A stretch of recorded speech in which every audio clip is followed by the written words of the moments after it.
My name is Bill Browder. I'm the CEO of Hermitage Capital Management, head of the Global Magnitsky Justice Campaign, and the author of two books, Red Notice and Freezing Order, about going up against the Putin regime.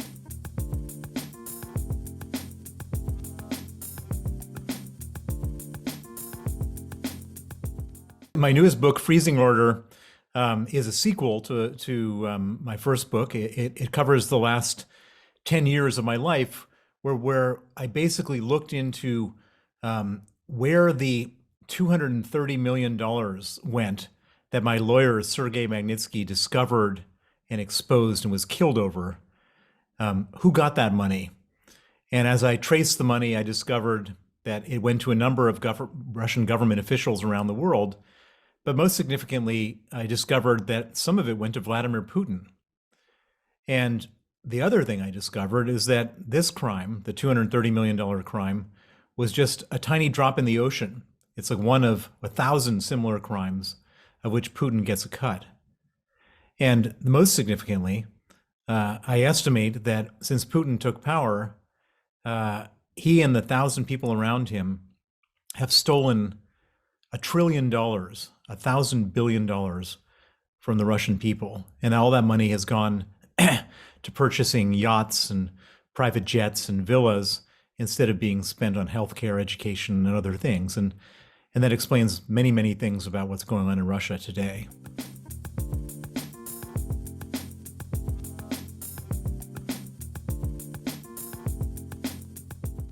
I originally was attracted to Russia as a strange rebellion from my family. My grandfather was the head of the American Communist Party in the 1930s and 40s. And so I was born in 1964. And in the 1970s, during my teenage rebellion, I decided that the best way of rebelling from a family of communists was to put on a suit and tie and become a capitalist. I went to Stanford Business School and I graduated in 1989, which was the year the Berlin Wall came down. And I thought, wouldn't it be perfect if my grandfather was the biggest communist in America and the Berlin Wall has just come down, I become the biggest capitalist in Russia. And that's what I set out to do. I became the largest foreign investor in Russia. I set up an investment fund called the Hermitage Fund. I discovered shocking corruption in the companies I invested in. And to try to fight the corruption, I researched how they went about stealing, and then I shared that research with the international media. And for a while, it actually had a very positive effect because Putin was fighting with the same people I was fighting with. The oligarchs were stealing power from him at the same time as they were stealing money from me. But Putin at one point won his war with the oligarchs by arresting the richest oligarch in the country and putting him on trial. And all the rest of the oligarchs went to him and said, Vladimir, what do we have to do so we don't go on trial? And he said 50%. And that was the moment that Putin became the richest man in the world. And that was the moment he turned against me. And I was expelled from Russia in 2005, declared a threat to national security. My offices were raided in 2007. I hired a young lawyer named Sergei Magnitsky to help me figure out why they were raiding the office. He discovered that the reason for the raid was that they seized a bunch of documents and used it to steal $230 million of taxes that my firm had paid. Sergei testified against the officials involved. He was subsequently arrested, tortured for 358 days, and murdered in Russian police custody on November 16, 2009. Since then, I've given up my life as a businessman and I've become a full-time justice activist. And I've spent the last 12 and a half years going after the people who killed Sergei to make sure they face justice.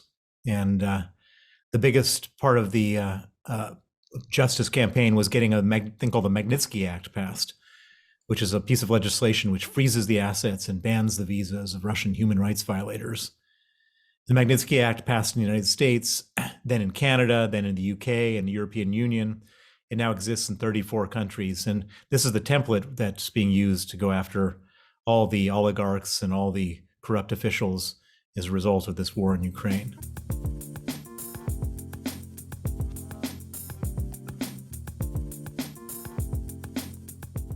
I could have never imagined in any scenario that the European Union or the US or Canada would be sanctioning so many oligarchs, so many high value targets, but they have. And it's quite extraordinary and quite powerful. But the problem is that we've given Russia a free pass for so long, given Putin a free pass, and he's committed so many atrocities that he was emboldened to do this terrible invasion of Ukraine. And once he started it, he's not a person who ever backs down, goes into reverse, compromises. And so even though we've inflicted him with the worst sanctions that any head of state has probably ever seen in their history, we still need to do more. And what more we need to do is we need to stop buying Russian oil and gas, because that funds his regime every day to the tune of $1 billion. And that's money that's spent killing Ukrainians. And it's a hard thing to do because there's a lot of people that are experiencing economic pain as a result of this. But at the same time, it's going to be a lot harder thing to do if we allow Putin to continue on this fight in Ukraine, which could eventually lead to him fighting in Estonia or Lithuania or Poland, in which case we, the Western world, would have to fight Putin directly because of our NATO responsibilities.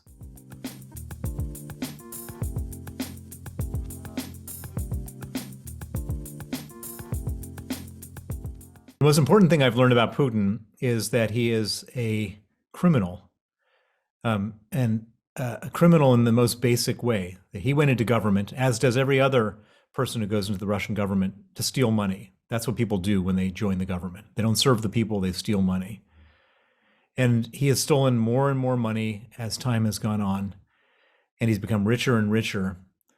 And the theft of all this money puts him in a totally different mind frame than anybody else who heads any other country, because he understands that if he's ever to step down, he probably loses his money, he probably goes to jail, and he maybe even dies. And so his desperate need to stay in power is what drives him.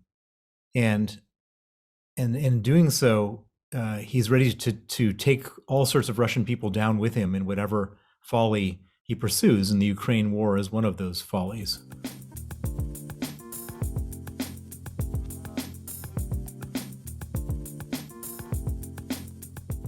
Well, at this point, the world is kind of paired off. There's the Western world that has isolated Russia, and this includes the United States, the European Union, Japan, South Korea, Australia, Canada, UK. And then there's the non-aligned world, let's put it that way. The South Africas, the Brazils, the Mexicos, the Perus, the Indonesias, and of course, China and India. And it's very disappointing to see a bunch of countries who are actually probably suffering more from Russia's invasion than anybody because of high food prices and high fuel prices, siding with Putin. But from a materiality standpoint, I'm not too worried about these countries, because if you cut out the European Union, the United States, and Japan, that gets you to about 75% of the global economy. The rich countries of the world, the ones that really matter in terms of inflicting economic pain, are on side, and they'll remain on side. And it's unfortunate for these developing countries, because I think what's going to happen over time is that we're going to say in the Western world, pick sides. And if you decide to pick the other side, then maybe, you're not going to get the benefit from engaging with us on such a generous trading basis. And I think that that picking sides will hopefully get a few more of these countries on side. I find, for example, South Africa siding with Russia particularly ironic, since it was all of our sanctions against the apartheid regime that allowed them to be a free country today.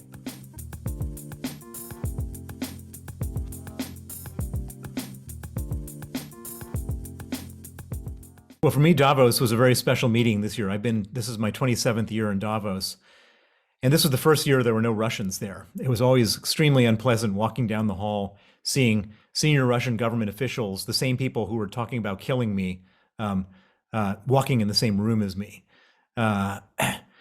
But from a substance standpoint, not having the Russians there also had a very important effect on people's ability to really lock arms and close ranks against the Putin regime, and I think there was, unbelievable solidarity among the Western businesses, not among the Indian businesses or the Chinese businesses, but among the Western businesses that, to get out of Russia, to disinvest at whatever cost. And I was very heartened to see that, because I've been there many years trying to explain to people how dangerous the regime was, how violent they are, and how uninvestable the country is. And nobody really wanted to hear it, but now everybody understood it, and they're all acting on it.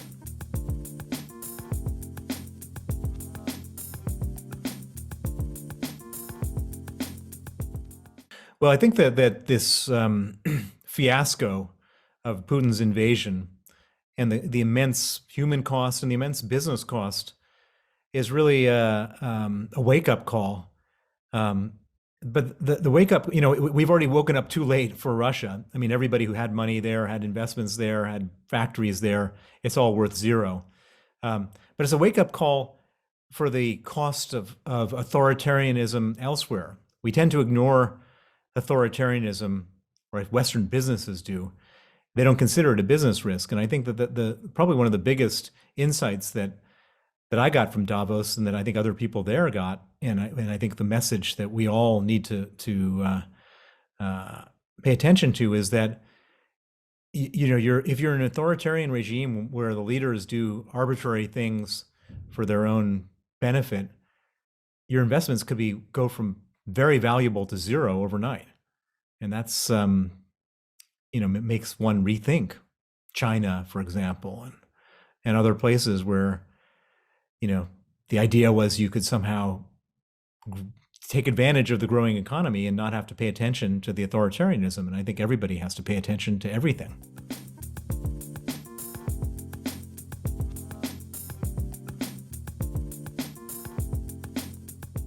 For me, the next step is to take the work that I've done and globalize it, so that whatever country doesn't have a Magnitsky Act needs a Magnitsky Act. All the countries that do have Magnitsky Acts need to implement them, not just against Russian human rights violators, but against bad guys everywhere in the world. And then, very much on a sort of narrower front, I now need to make Red Notice, which is my first book, into a Hollywood movie, which is something I'm working on.